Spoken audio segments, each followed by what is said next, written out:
여러분 안녕하세요. 더 밀레니얼 라이브의 무희입니다.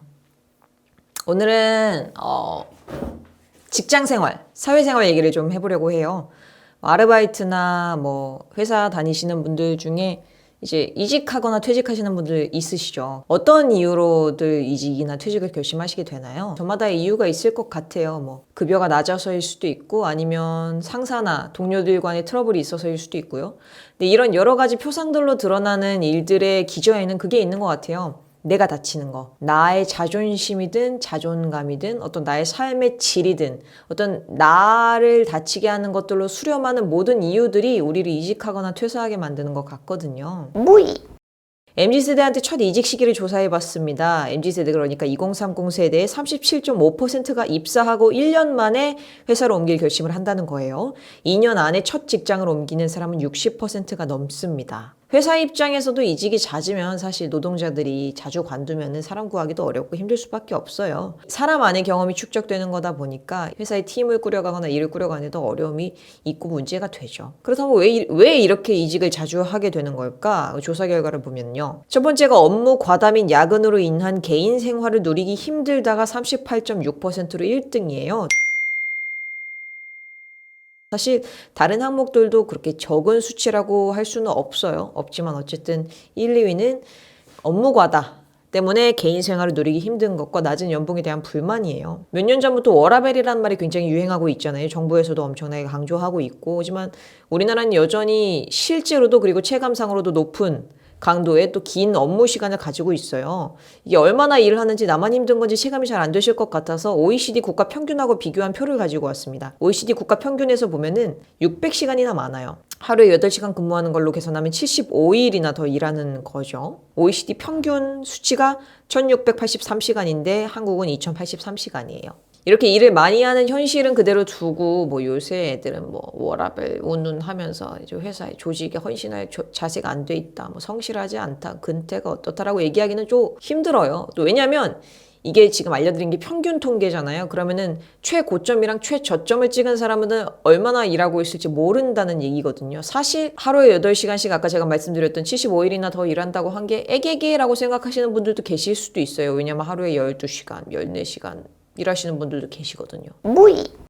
낮은 연봉도 당연히 이직 사유가 됩니다. 사실 고생을 시킬 거면 돈이라도 많이 줘야 되는데 저는 돈 준다고 해서 고생 많이 시킨다는 거에 찬성하진 않습니다만 중소기업이랑 대기업 간의 연봉 격차가 굉장히 심하니까 이 중소기업을 다닌다는 게 단순히 네임밸류가 아니라 금액면에서도 당연히 박탈감을 가지게 돼요. 우리나라의 사회복지제도의 수준이나 어떤 그 양적이나 질적 면이 굉장히 부족한 면이 많아서 지난번에 말씀드렸던 것처럼 우리가 아플 때 마음 편히 쉴 수 있는 병가제도도 법적으로 없고 실직이나 퇴직을 했을 때도 생활을 책임져 줄 수 있는 직원금이나 복지 혜택도 거의 없거나 아주 적은 편이에요. 우리 사회가 이렇게 높은 노동 시간과 낮은 급여 게다가 열악한 복지 시스템을 가지고 있는데도 불구하고 크리에이티브를 요구받는데 그렇다면 이거는 맞냐?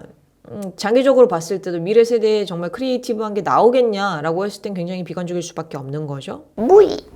지금 말씀드렸던 이유들이 제가 영상 초반에도 말씀드렸습니다만 내가 낮은 월급을 받으면 내 삶의 질이 떨어질 수밖에 없고 삶의 질이 떨어짐에 따라서 나라고 하는 사람의 건강 내지는 정신 건강, 삶을 영위하는 태도 같은 것들이 떨어지고 낮아지면서 결국 나를 다치게 하거든요. 그거는 나와 나의 관계와 나의 사회생활의 질을 떨어뜨리는 일이기도 해요. 워라밸도 마찬가지예요. 회사에서 소요하는 시간이 많을수록 그리고 길어지고 그 강도가 높을수록 내가 쉬어도 쉬어지지 않고 그럼 몸이랑 정신을 버리고 그러면 결과적으로 봤을 때도 내 삶의 질이 떨어지고 이 모든 것들이 스노우볼처럼 굴러서 결국 2030 세대 전체의 어떤 컨디션을 전체적으로 하향 평준화를 시키고 이건 길게 봤을 때 그럼 이 사람들이 나이가 들어서 40, 50대가 되면 그리고 이 사람들이 낳은 아이들은 또 정신과 몸이 또 불편할 것이고 결국은 국가 전체의 경쟁력을 떨어뜨리는 일이라는 거죠.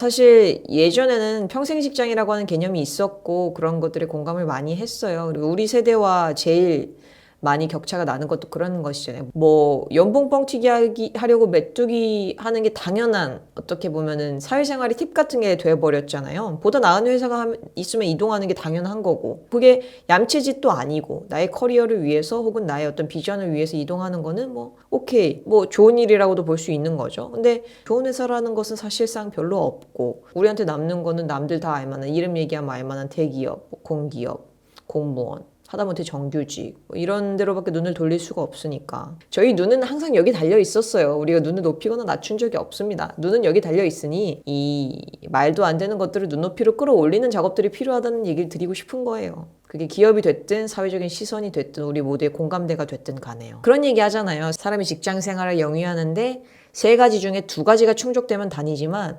1가지밖에 충족되지 않으면 그때부터 이직을 고민하기 시작한다고 하는 3가지가 뭐냐면 하나는 급여, 사람 관계, 하나는 비전이래요. 맞는 얘기인 것 같아요. 이 중에 2가지만 충족돼도 다닌다라고 하는데 우리가 왜 2가지에 타협을 해야 됩니까? 3가지 다 좋으면 좋은 거잖아요.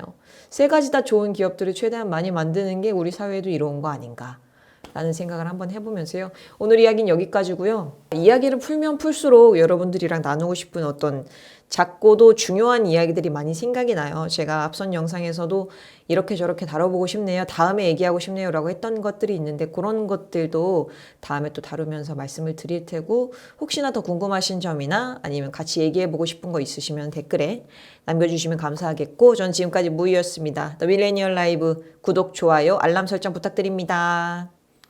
안녕.